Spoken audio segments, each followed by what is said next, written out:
Call Me Back.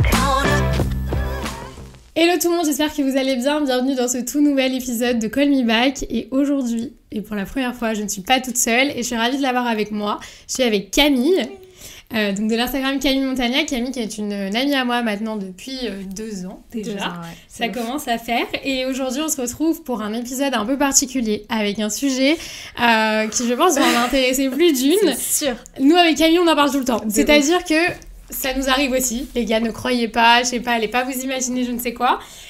Mais vous n'êtes pas toute seule. Vous n'êtes pas seule. On vit ça ensemble. Vous allez très vite comprendre. Camille, est-ce que tu peux juste un peu nous parler de toi, ce que tu fais sur ton Instagram, quel âge t'as, tout ça. Donc, je m'appelle Camille, j'ai 24 ans. J'ai ouvert mon Instagram il y a 3 ans maintenant. Et je publie essentiellement de la mode, lifestyle, voyage. Donc voilà. Donc si jamais, allez vous abonner à Camille. Et alors, on va commencer et on va rentrer directement dans le sujet. On va pas faire de chichi là. Les filles, alors je tiens juste à faire un petit disclaimer au début, il n'y a pas que les garçons qui font ça. Il y a sûrement des filles qui doivent le faire. Et tous les garçons sont pas comme ça non plus. Tous les garçons ne sont pas comme ça, mais là on va discuter de nos expériences à nous et puis comme on est des filles, on va parler des mecs. Ouais. Voilà, tout simplement, est-ce que les filles ça vous est déjà arrivé? Et répondez honnêtement, il n'y a pas de... Voilà, rien se cacher. Ça vous est déjà arrivé de discuter avec un mec pendant un petit moment? D'avoir un feeling de ouf. Ouais, d'avoir un feeling de ouf avec quelqu'un et du coup de discuter grave avec lui par message, peut-être même vous vous appelez, vous parlez sur les réseaux et tout. Et du jour au lendemain, pouf, le mec a disparu. Silence radio. Silence radio. Fantôme. Voilà, fantôme, c'est exactement. Fantôme. En fait, il y a une expression pour ça s'appelle se faire ghoster. Ouais, c'est ça. Camille, est-ce que ça t'est déjà arrivé? Déjà arrivé, bien sûr, mais à qui ce n'est pas arrivé? C'est terrible parce que, pour être très sincère avec vous, moi ça m'est arrivé il y a pas longtemps. Camille aussi. Moi aussi ça m'est arrivé. En fait, on est en plein dedans. Ouais, on est en plein dedans, donc on dedans. essaie de... Ouais. Genre, j'ai pas le mot en français là, tu sais, mais figure out de trucs là, tu vois, on est en on train essaie de comprendre, mais... On n'a pas d'explication là tout de suite, mais c'est pour ça qu'on est là. Donc, je vous ai demandé sur Instagram, d'ailleurs si vous ne me suivez pas sur Instagram, donc c'est Cindy DSLV, je vous ai demandé sur Instagram si c'était un sujet qui vous intéressait, si vous aviez des questions par rapport à ça. Et d'abord, dans un premier temps, avant de répondre à tout ça, mais on va y venir, ne vous en faites pas, on va parler de nos expériences à nous, sans trop, comment dire... On va pas aller dans trop les détails, parce qu'on est encore dedans, mais on va plutôt en parler. Donc vas-y Camille, raconte-nous. En gros, t'as commencé à parler avec un mec. J'ai commencé à parler avec un mec, ça se passait bien, genre, voilà, on se parlait. On s'appelait, on faisait connaissance, ouais, c'est ça. Et du jour au lendemain, plus rien, quoi. Et ça m'est déjà arrivé avec un autre mec avant. Et pareil. Ah donc c'était pas la première fois, non, c'était pas la première fois, ça m'est déjà arrivé plusieurs fois. Et le truc c'est que c'est des choses on n'a pas envie d'en parler, mais au final en fait ça arrive à tout le monde. Ouais, on a l'impression qu'on est toute seule, mais en fait pas du tout. Et puis on se sent trop mal, enfin je veux dire, quand un truc comme ça arrive. Mais en fait tu te remets en question. C'est ça, c'est l'estime de soi. Tu te remets en question. C'est la confiance que t'as en toi, tu te dis mais qu'est-ce que est-ce que c'est de ma faute ou est-ce que ça vient du mec? Après je pense qu'il y a, je vais pas généraliser. Un peu des deux. De toute façon, c'est jamais tout noir et tout blanc, forcément, il y a toujours une raison. Mais je pense pas qu'il faut se remettre en question. Il faut pas remettre sa personne en question. Putain, s'il me parle plus, c'est que j'ai dû dire un truc de mal, c'est que je suis pas assez belle. En fait, on fait tout ça. Ouais, mais faut pas. Genre vraiment, c'est un truc, je pense qu'il faut pas faire.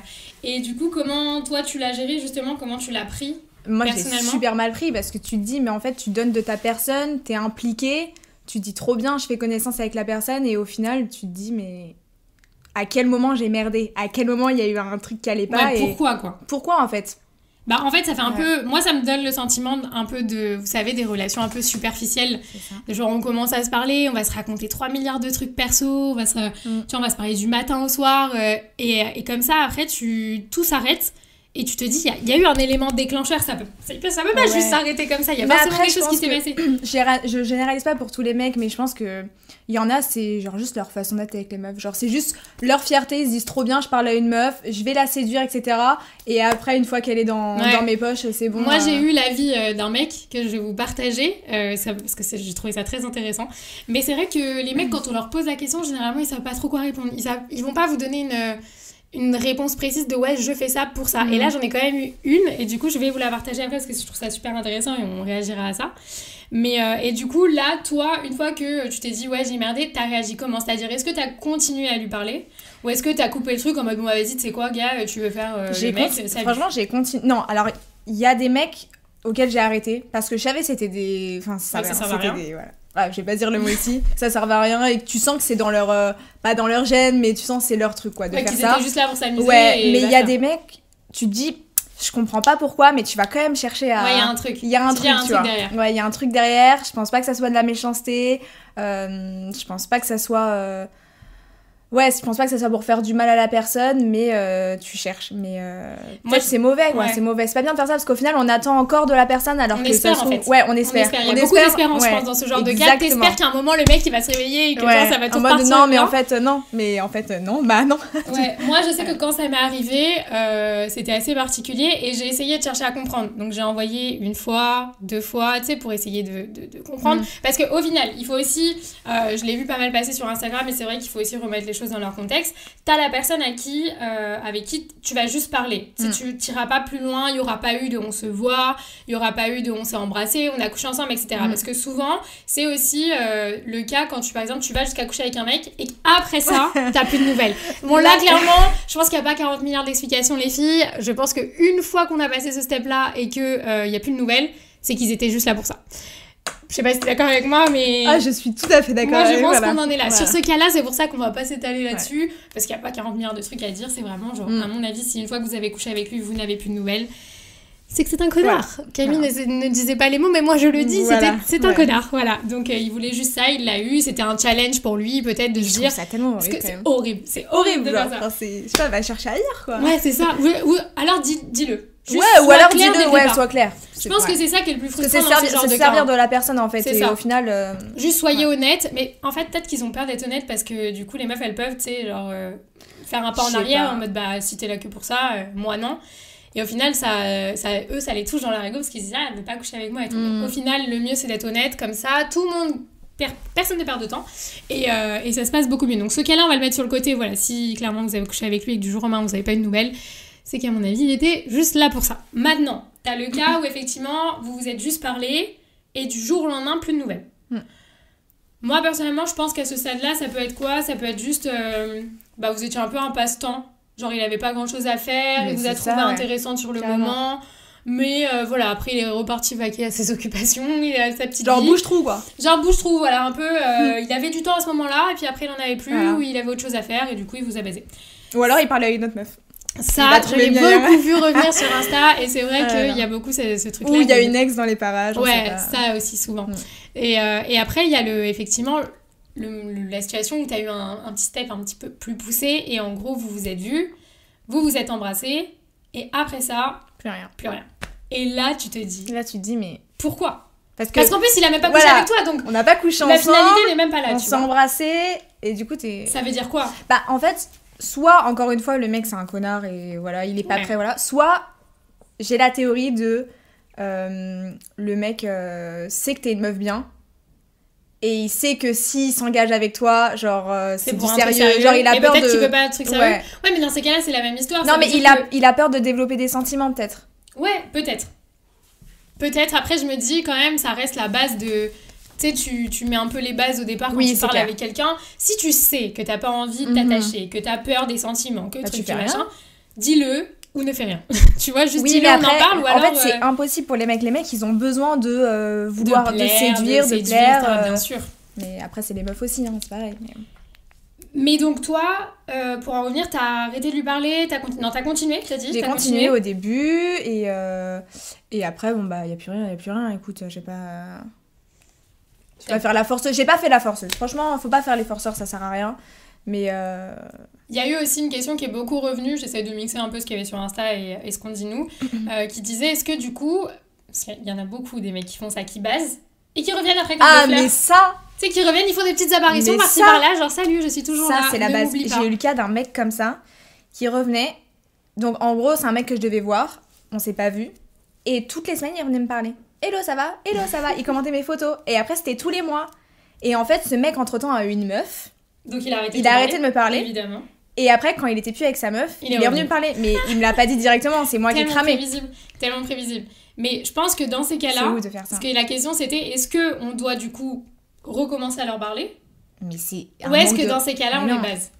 On les base, je trouve que c'est un manque de respect. C'est vraiment me prendre pour un bouche-trou, en fait. Ouais. Tu m'as prise pour une pigeonne. Après, ça dépend peut-être comment il revient. Oui, ça dépend. Ça dépend ce qu'il a à dire. Ouais, bien sûr. Mais s'il revient juste en mode « Hey, salut !» Bah non, pas « Hey, salut !» Genre, mec, ou en te draguant un peu en commentant tes photos ou quoi. Enfin, c'est ridicule. Ouais, ça, c'est facile à faire. Et il y a une personne qui demandait comment passer à autre chose. Parce que c'est vrai que nous, les filles, on a tendance à s'attacher très rapidement quand même. Et donc, du coup, dans ce genre de cas, quand tu parles tout le temps avec quelqu'un, en fait, du matin au soir, je trouve que ça multiplie en plus le truc. Tu sais, tu t'attaches 2 fois plus vite, en fait. Carrément. Et du coup, c'est vrai que tu peux avoir peut-être du mal à passer au-dessus de ça et d'arrêter de penser à ça, d'arrêter d'avoir envie de comprendre, d'arrêter d'avoir envie de lui parler, etc. Du coup, toi, t'aurais quoi comme conseil à donner à quelqu'un qui est dans cette situation-là, s'est fait baiser et doit passer à autre chose, tu vois? Bah, s'occuper l'esprit un maximum. Franchement, sortir, voir ses amis, faire du sport, s'occuper un max, en fait. Ou essayer de parler à quelqu'un d'autre, je sais pas, mais... Ouais, bah prenez un bouche-trou, hein. Non, mais en vrai, non, mais c'est... Si tu parles à plusieurs mecs en même temps, c'est sûr que ça facilite le truc, ouais, tu bien vois. sûr. Mais si tu parlais à un mec en particulier, c'est vrai que c'est hyper dur de passer à autre chose. Ouais, parce que t'es déçue, toi t'imaginais peut-être un truc et tout. Et puis tu perds... Je dirais pas que tu perds confiance en toi, mais t'as ton ego qui en prend un coup. Ça touche un peu quand même, je pense. Ton ego, il en prend un coup. Moi, je pense qu'il faut surtout se dire que si il a fait ça, c'est que... c'était peut-être pas un mec pour vous, en fait. Genre, typiquement, je pense que dans la vie, on rencontre des gens, il y en a qui restent, il y en a qui partent, et s'il y en a qui doivent partir, c'est qu'ils doivent partir. Donc, je pense que c'est bien de se dire aussi, bon, bah, en soi, peut-être que c'était pas le bon. Il faut se rassurer, remettre les choses dans leur contexte, se dire qu'en soi, bon, il s'est rien passé de ouf, vous avez rien vécu ensemble, voilà, ça se trouve, vous vous êtes même jamais vus, ou alors vous vous êtes juste embrassés une fois, d'essayer de slow down un peu le truc en mode bon c'est pas si grave, vas-y des mecs il y en a plein, et d'arriver à relativiser un petit peu, je pense que c'est important. Vous sortez avec vos copines, vous rencontrez d'autres mecs et basta. Ouais, clairement. Mais du coup maintenant je vais prendre donc le message du gars en question qui a accepté de me répondre. Je vais vous dire ce qu'il m'a dit. Moi je sais, je suis pas au courant, j'ai pas vu non, Camille ne sait rien, je lui ai vraiment rien dit. Donc il m'a dit, parce qu'en fait il m'a dit avant j'étais comme ça. Donc déjà c'est bien, il y a des mecs qui évoluent, il y a de l'espoir les filles. C'est bien. Là on est pas mal. Ils peuvent changer. Ouais. Et il m'a dit avant c'était peut-être comme un défi. Genre est-ce que je peux avoir cette fille-là ? Mais c'est exactement ça. C'est exactement ça. Et il me dit voilà je te parle de ça, ça date un petit peu, mais j'étais comme ça avec le recul, je pense que j'avais pas archi confiance en moi. Et je pense qu'il y a aussi beaucoup de ça. Ouais. Je pense qu'il y a des mecs, quand il faut passer au step supérieur, ils ont peur. Ils ont peur parce qu'ils ont pas confiance. Ils ont peur de s'engager, ils ont peur de développer des sentiments, ils ont peur de tout ça, mais bien sûr que c'est ça. Et tu vois, il disait j'avais besoin de séduire pour me rassurer. Après, il dit non, moi j'avais quand même une attirance pour ces filles-là. Pour les filles avec qui il a parlé, il avait une attirance. En même temps, je pense que c'est logique. Ouais. Enfin, je pense que c'est logique, pardon. Forcément, quand tu parles avec quelqu'un, c'est qu'il y a une attirance, tu vois. Et il me dit à chaque fois que j'étais dans le truc, je coupais court et je déclinais les dates, carrément. Et donc, il m'a dit parmi toutes ces filles-là, il y en a que 3 avec qui j'ai dû sortir. Parce qu'en fait, il y avait du désintéressement au bout d'un moment. Peut-être qu'aussi, le fait de trop se parler d'un coup. Oui, c'est ça. Ça crée peut-être plus vite du désintéressement parce que du coup le mec se dit bah ça y est, enfin... Bah c'est acquis en fait. Ouais c'est ça. C'est acquis. Qu'est-ce qu'on a à se dire de plus, qu'est-ce qui peut se passer de plus, etc. C'est pour ça que c'est pas bien de trop se parler sur les réseaux ou en message. Je pense que c'est important de vite se voir et d'apprendre à se connaître directement en face à face. Les réseaux ça tue quoi. Clairement. Et je pense que aussi on est tellement tout le temps sur nos téléphones que du coup on n'a plus trop de notion du temps. Et si par exemple il va pas vous répondre pendant, je sais pas, imaginons 4-5 heures, vous allez devenir paro en mode putain, qu'est-ce que j'ai dit, Alors que c'est pas Alors grave. En fait c'est normal, enfin 4-5 heures pour répondre à un texto, je veux dire, ça peut ça, être j'arrive totalement à normal. prendre du recul par rapport à ça. Moi ça va. Je pense, ouais, clairement. Mais je pense que c'est quand t'es jeune aussi. C'est vrai. Et que t'es vraiment très très téléphone. Ouais. C'est vrai, quand j'étais plus jeune, quand j'avais genre 15-16 ans, je devenais folle. Moi, je sais que j'ai eu ce cas-là parce que, par exemple, avec mes ex, on se parlait beaucoup. Du coup, j'ai été habituée à ce genre de situation-là. Et donc, quand on met un petit peu plus de temps à répondre, je me dis, il y a un truc. Mais en fait, c'est peut-être juste moi et mes ex on n'était pas normales. Ouais, carrément. Donc, je pense que, mais j'ai l'impression que plus on grandit, plus on est moins comme ça aussi, quand même. Clairement. Et puis je pense que plus on grandit, plus on trouve le truc très vite superficiel. Et puis on a eu des expériences, donc on a la maturité aussi dans nos relations, quoi. Ouais. Il y a une fille voilà, qui disait pourquoi est-ce qu'ils ne nous disent pas les choses au lieu qu'on perde notre temps. Eh bien ça les gars, je demande une explication. Je pense que c'est une question d'honnêteté et aussi de peut-être d'avoir peur que du coup la personne parte. Tu sais, s'ils sont honnêtes direct, c'est dur, hein, franchement, l'honnêteté et tout, de dire, bah écoute, moi je veux pas un truc sérieux, moi je veux juste, je sais pas, un sex friend, quelqu'un à qui parler ou machin. Et du coup, peut-être qu'ils se disent, ouais, si je suis honnête avec elle, si je lui dis la vérité, elle va partir. Et du coup, je l'aurai pas. Et ça les énerve. De se dire, bah putain. Ouais, mais au final, ils nous ont pas quand même vu qu'ils nous basent. Ouais, c'est un cercle vicieux, c'est. Voilà, et il y a beaucoup de personnes qui disent mais quel est le but, la seule question c'est pourquoi, etc. Je pense que effectivement c'est c'est beaucoup d'incompréhension dans ce genre de situation. Mais en vrai, la seule réponse, et en fait, moi, c'est ce que je vais vous donner de mon expérience à moi, la seule manière de savoir pourquoi, c'est de poser la question. Vraiment. C'est de poser la question, de pas avoir peur, parce que peut-être que vous allez vous prendre un mur, c'est-à-dire que même si vous posez la question, peut-être que le mec, il va pas vous répondre comme il a l'habitude. En fait, je pense qu'à partir du moment où le mec est mature, il vous donnera une explication. À partir du moment où il ne l'est pas du tout et qu'il n'en mérite pas du tout la peine, il va fuir, et alors là, laisse tomber. Clairement. Moi, je sais que j'ai réussi à avoir une explication, dans le sens où la personne m'a dit, bah, moi, j'ai senti que peut-être tu t'attachais, et moi, je suis pas prêt pour ça. Et du coup, je lui ai dit, bah en fait, non, gars, c'est juste que je cherchais une explication. Je lui ai dit, mais si t'avais pas ignoré, on n'aurait pas perdu tout ce temps-là, en fait. C'est ça, j'ai eu exactement la même situation. C'est ouf, hein, de se dire juste, viens, on se parle, on se dit les choses. Mais il faut pas avoir peur de se prendre un mur. Et il faut pas avoir peur de se prendre un mur, parce que même moi, je vous avoue que la première fois que j'ai posé la question, je suis passée par 40 milliards de chemins pour essayer de pas paraître trop violente. Mais en fait, j'ai perdu un temps fou, alors que le jour où j'ai dit les choses de manière cash, vraiment sans passer par des grandes phrases, détourner le truc de la meilleure des manières, bah ça a percuté dans son cerveau, et là, on a pu avoir une réponse. Et ça facilite aussi le fait de se dire, bah soit on continue à lui parler, soit on arrête. Parce qu'on a eu cette réponse-là et on n'est plus dans l'attente. Du coup, t'es en bon terme, enfin là, ça va. Ouais, tranquille, mais tu sais, c'est pas genre. Je suis plus en mode, mais pourquoi? Tu vois, maintenant, je sais que lui, il veut pas un truc sérieux, même si c'était pas mon cas de base. Et bah, au moins, on sait, les choses sont claires. On s'est fait friendzoner et voilà, tranquille. Hein? On s'est fait friendzoner, tranquille. Non, mais tu sais qu'en plus, c'est moi qui lui ai dit, genre, welcome to the friendzone. Et on m'a dit, ah non, mais en fait, si, genre, mec, tu vois, au bout d'un moment, tu peux pas être sur tous les terrains en même temps, ce n'est pas possible.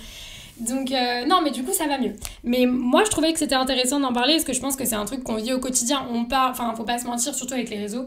T'as plus de facilité à parler avec des gens et tout. T'as plus de facilité à faire de rencontres. Bien sûr. Et évidemment, quand tu parles avec quelqu'un qui s'intéresse autant à toi en un si court laps de temps, genre tout le temps dans la journée et tout, ça flatte ton ego de ouf et tu te dis putain, le mec, il est trop ensemble, il est trop machin. Et du jour au lendemain, il n'y a plus rien, tu es putain, mais qu'est-ce qui se passe? Et tu sais, tu relis les messages, tu te dis où est-ce que j'ai merdé, putain, où est-ce que j'ai merdé? Ouais, mais alors ça, si j'ai un conseil à vous donner, le faites pas. Le faites pas. Je sais, on le fait toutes, mais ne le faites pas parce que il y a un truc que j'ai capté aussi, c'est souvent dans ce genre de cas, on va interpréter les messages de manière différente, genre les mecs et les meufs, tu vois. Et du coup, on se comprend pas forcément. C'est pour ça, comme Camille disait, voyez-vous. Vraiment, si vous avez la possibilité de vous voir le plus rapidement possible, au moins... Appelez-vous. Appelez-vous. Les SMS, c'est... Non. Ça aide à voir si le feeling, il est réel. Oui, vraiment. Parce que parfois, par message, t'as l'impression que... Et au final, quand tu vois la personne, t'es là en mode... Ah, en fait, non. Clairement. Et du coup, je pense qu'il faut se voir le plus rapidement possible, c'est très utile. Enfin bref, écoutez, n'hésitez pas à nous, à débattre dans les commentaires, à nous donner votre avis, ce que vous en pensez, etc. On sera ravis de vous lire. Vraiment, ouais. Et j'espère que nos petits conseils, même nous, on est là, on tâte le truc avec vous, les gars, on essaye de comprendre. On a besoin de vous. Donc ouais, si vous aussi, vous avez des conseils, n'hésitez pas à nous les donner. Merci Camille d'avoir été avec nous. Et puis je vous fais plein de bisous et on se retrouve très vite dans un prochain épisode. J'ai complètement bugué. Bye. I'm a simple